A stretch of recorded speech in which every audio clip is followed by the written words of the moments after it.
Continuing on with the Bumblebee movie theme, but taking a break from the cars, today I'm going to be looking at my Optimus Prime.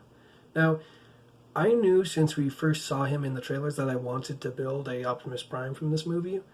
I just didn't expect it to be an Earth form. I fully expected him to only appear in the Cybertron scene. So when he ended up rolling up on Earth at the end, I was a little surprised.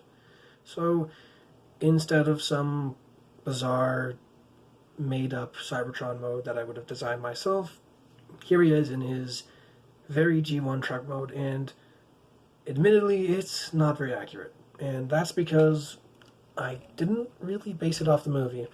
This was more so based off of the Studio Series toy, which I believe isn't actually the truck he is in the movie.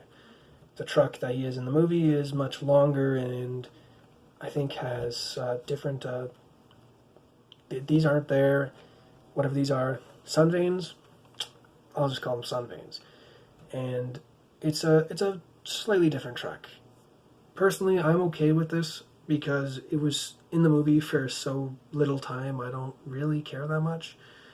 As long as it looks like a good truck, which I think it does, I think that's all that matters. So, it's a truck, looks like G1 Optimus, there we go. Now, this is actually probably better than my G1 Optimus, actually. Sure, it does have this kind of a little bit unsightly kibble chunk here, but it is nice how flat the bed is here. Obviously, it would be nicer if it was longer, especially since the one in the film, the actual real truck he's supposed to form, has a very long bed, which is actually kind of weird. And for this one, it's not super accurate, but I still think it looks nice. And he has the little gas tanks here, and similar to my G1 Optimus Prime, I'm pretty sure he has the same issue where there's a little bit of exposed thigh here, which I don't think is a big issue because it kind of just blends in as gray mush, kind of just truck guts. However, it probably would look better if I had a red panel expand down over that. However, that would have added kibble, and I opted to not do that. Now, I actually really, really like how this looks from the front. It's a very solid looking truck. It's just this big chunk, and part of how it transforms is actually really satisfying to me, and I'll get into that when I get into transformation. Now, as far as scale is concerned, if you want to see him with a minifigure, here he is with Han Solo, and as you can see, it's arguable how good that scale is. Obviously, as I've said in my previous two videos, minifigures, they have weird proportions. It's hard to define what is and isn't minifigure scale. It's also just a matter of there's different sizes of trucks, and considering I didn't really base this off the movie truck, doesn't really have a real world comparison. So I'm just going to say that's minifigure scale, and if you don't like it, well, I guess you're going to have to deal with it. Anyways, that's how he looks with minifigures, but if we're looking at him with cars, we can pull in Shatter and Dropkick, and you can see that I think he has a pretty nice scale. Now, kind of taking up the whole frame here, but if you look at this, you can see he's actually not that much longer than them, but he is much taller. Now, once again, probably should be longer, but I think it still looks pretty good next to these cars. I think that the difference in height just helps a lot, and they generally, I think, scale pretty nice. Maybe not entirely accurate, but I think it's good. So that's about it for this guy's truck mode. So now on to the transformation for Optimus.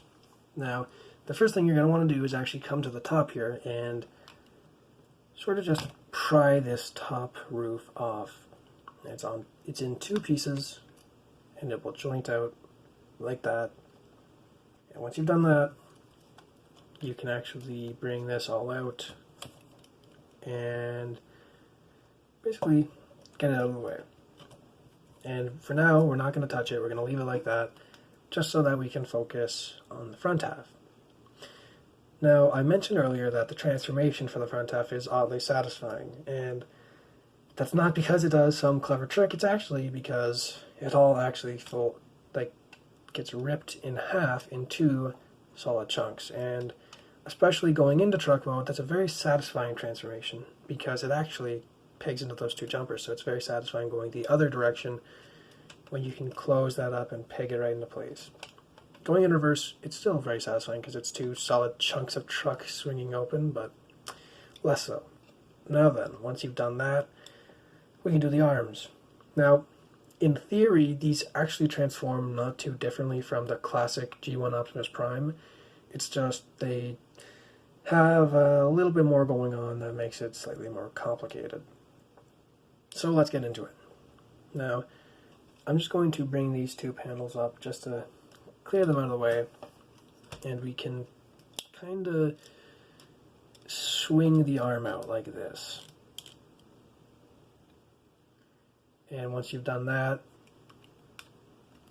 you can rotate this whole side panel, and it might get caught in a few places because then, as you can see, you've got the hand there, and the fingers can get caught on the shoulder.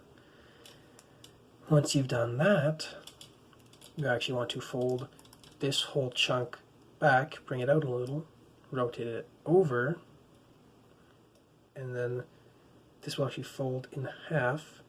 This will fold over, and then this will all fold onto it, and if you have it extended enough, which is why I'm twisting it, it will kind of click into place slightly. And then, if I didn't break it, which I did, you can finish rotating this over and extending it, then rotate the hand, and there you have an arm, more or less.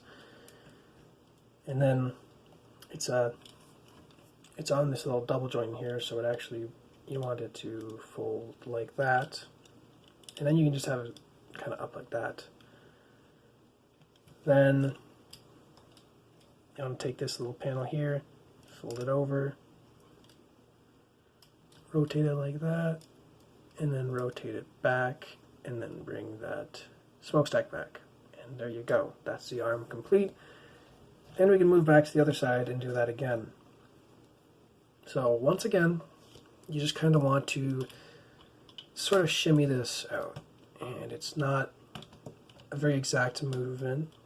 You just want to get it out enough. That is like that. And sadly, I broke a piece off there in the inside.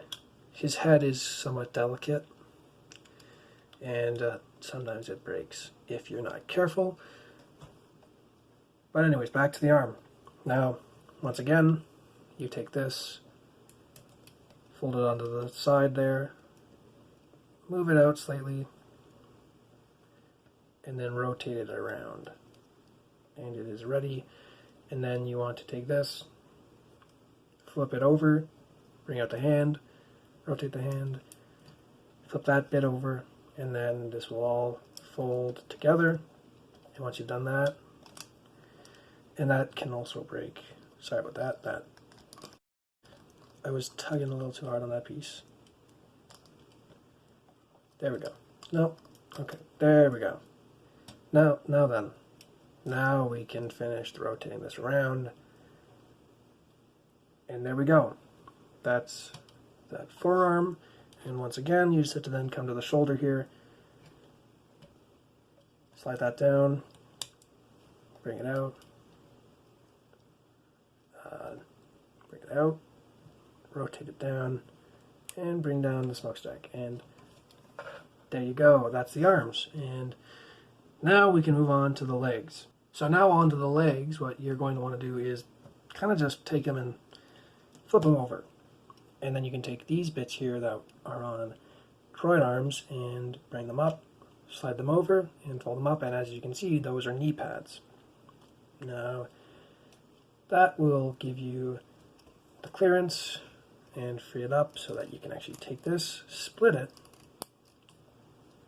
and reveal that these are the rest of his legs. Now, these panels you're going to want to, for now, just kind of bring them like that so that you can push them past the knee, and then this will actually snap down into place if it's lined up. There we go, boom. And we'll deal with that panel in a second. Bring the foot out, and then we can deal with this panel actually right now, and it'll fold onto the back of the leg. And then we can go back to the other leg and do the same thing. So I'm going to start with the foot here. Bring this panel like that. Fold it over. And this came like that. And his whole upper torso actually just fell off there just because it's a simple stud connections in his torso mostly. So it's not that he's so, well, it is delicacy, but it's not in the same way that it's going to shatter. It just sometimes comes apart in the middle there, which I'll cover in robot mode. But then once you have that like that, now we can bring these legs forward, and he can actually stand up. And now we can move on to his torso. However, before we move on to the torso, we do actually have to do the hips quickly, and that's fairly simple. It's just a matter of taking the wheel, folds back, and then flips back, and you have it on his thigh. Well, technically behind his thigh, so it's kind of hidden and out of the way. And you do that on both sides. And now we can move on to the torso, and this is actually a part I'm really happy with, because if you come to the front here, you can see that, well, he kind of looks awkward because his midsection is so skinny, and then it blows up into this very broad chest, and it just looks very awkward. And it's not awful, but just kind of looks bad. So the way this works is basically it's these three panels that kind of become, like, they kind of inflate to become his flanks. Now, it can be a bit tricky sometimes to get your finger in there to pull them out. And there we go. This one comes out like that. This one comes out like that. And then this actually comes out and slides, and you line it up so that it looks like that. And then once again, you're going to want to bring this panel out, this bit out, bring this panel forward, slide it up, line it up, and then if we rotate it around again, you can see that now it looks much more natural, and it doesn't look quite so much like a T, like an unnatural T shape, you know. And bringing him back just so you can actually see him. Now you can bring his arms down. And this guy is a little big. He's a little tricky to get on camera, actually, compared to my other stuff. And then you just ever so slightly split the chest. That might be actually a bit too much. There we go. That's a little bit more accurate. And then, last but not least, you have to bring his head up and rotate it. And that's about it for his transformation. And now we have Optimus in his robot mode, and this is where he shines, in my opinion. I love this mode. It's also definitely the more accurate of the two modes. He has the small fins on his shoulder, even though they should have a stripe, but because they're the roof, it doesn't. He's got the little joint bits there, the weird mechanical detail. He's got the abdomen, which isn't made from the grill, but has the grill details in there and a little bit of red sprinkled in. He's got the white, not the lighter gray waist details. He's got the grills. This originally did have little lights on it, like the Studio Series figure, but I then looked at the movie and he doesn't actually have those, so they're just plain blue now. He's got the wheels. Where he kind of suffers is the back, and that's because he does just straight up have two halves of the grill on either arm, and he does have a little bit of red on the legs. And oddly enough, he doesn't have a backpack, he just has a kind of an absence of stuff back there, which is actually a problem I had with my G1 Optimus too, which I guess that's just a running occurrence with my Optimuses. So yeah, overall I really like this mode. And I also just really like how the wheels are back here, but it's a rather simple fix where they're out of the way and you don't see them, but they aren't on some tricky armature or like folded up very delicately somewhere. Lastly, I was kind of worried about this chest with how far the sun veins here would stick out, but I actually think it looks rather nice, and I think that these older window parts are kind of perfect for this. So now onto articulation for Optimus. Now, starting at the head, it's on a T-joint so that it can rotate. It can look up a little bit, look down a little bit, but it is a little bit limited just because of how it's attached. So it can't look up particularly far, but it can look down, actually, a surprising amount. Now, the outward joint on the arm is actually a clip hinge. So it can actually go out pretty far and you can get a proper T-pose. But then at the base of that clip hinge, you actually have a ball joint, so that's the joint that is used for forward movement. And if I can get this all reoriented, as you can see, that can go out nicely. It's kind of falling over though. Then at the elbow, he has another ball joint, which affords him roughly a 90, and that can also be used as a swivel. Then at the hand, a rotation, and a pivot. Sadly, nothing at the waist. However, just as a side note, the waist is attached by only 2 studs there. So sometimes the weight of the legs actually makes his lower half fall off. So it can be a bit tricky carrying him sometimes. Then his hips are just big old ball joints, and as long as you move that out of the way, then go like that, and go back like that. And then as far as spread goes, he can actually get the full Van Damme. Then on the knees, he has a ball joint there, another big old ball joint, 90-degree bend, swivel, knee pad can be like flared out or pushed in, and then his toe and his heel are separate, but they can both pivot. This can go up slightly, it can go down, so can this. So it's not the most robust articulation, but he can get into most poses I would want him to get into. And I think it's rather nice, personally. And in terms of just how he looks, you can just kind of get him to look fairly natural. Accessory-wise, Optimus only has the one, his classic blaster. Now, the way this actually attaches is that it has, if it focuses, a little stud here, and that just tabs into his palm.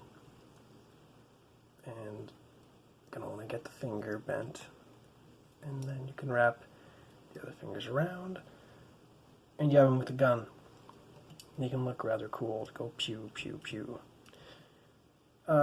If you don't want him to hold it though, he actually does have a holster, which wasn't intentional, but I actually think works rather nicely, because you can see there's 2 anti-studs on the side, 2 studs on his hip. Just peg it right on, and then it can fold back too. So if you needed to look kind of a little bit more dynamic, or if you wanted to get out of the way of the knee, it can. So I think that's kind of nice. So if you don't want him to hold it, it can get out of the way. And lastly, for size comparison, we have a minifigure, and as you can see, he's rather huge compared to them. Then, last but not least, we have Shatter here, and Dropkick. Now, these 3 never actually interacted in the film, so I can't really say how accurate the scale is, but I'm pretty sure Optimus is too big. I'm pretty sure they really should be more so up to his chest, which is very odd considering how much larger the old Optimus design was than the Carbots. But that's just how it is now, and sadly I didn't quite get the accurate scale. I don't mind really, because again, Optimus never interacted with these guys. He was in the movie so little. I'm more so interested in this guy as a standalone piece and just looking good and accurate to how he looked in the film, more so than I am in how well he works displayed with either of these 2. So that's about it for this guy. Now all that's left is Bumblebee himself, who should be the next video. So see you then.